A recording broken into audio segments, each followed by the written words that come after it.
My new neighbor threatened to sue me if I didn't remove the fence, so I completely removed it. She came to me pleading to put it back because her house was destroyed.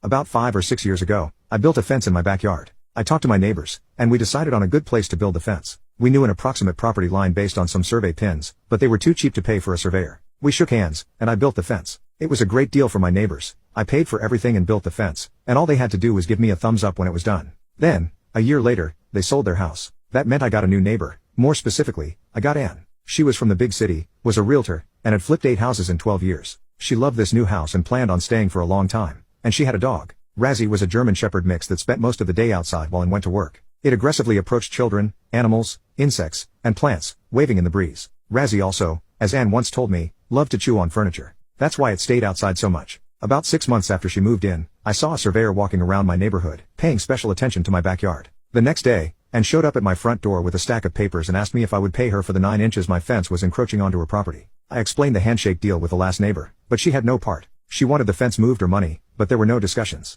She had spoken to her lawyer friend and was happy to take me to court over the fence. She came to me pleading to put it back because her house was destroyed. She wanted the fence moved or money, but there were no discussions. She had spoken to her lawyer friend and was happy to take me to court over the fence. She said, "I don't know how you guys do it out here in the sticks, but where I come from, we follow the rules." So, I got rid of the fence. The next day, I unscrewed the horizontal rails from the brackets, stacked the fence panels against my garage, and pulled up the fence posts with my work van. About a week later, Ann showed up at my front door again. She wants to know when I will be building a new fence. It turns out that without my portion of the fence, she has been unable to leave Razzie unattended for fear that he will run away, attack something, or get hit by a car. She also told me she can't keep him in the house all day while she's at work anymore. Her furniture and carpet are all but ruined. I told her, "Well, Ann, I'm not rebuilding the fence. I don't want any legal trouble, and the best way to stay out of trouble is not to build near your property." The look on her face was priceless. I thought she was going to cry. She tried to protest, saying that she needed the fence back and would even help pay for the new one. She told me how much she loved the style and aesthetic of the old one. It was just the location that she had a problem with. I stood firm. There would be no new fence. She never got a fence. She made half-hearted attempts to put up some bamboo fencing,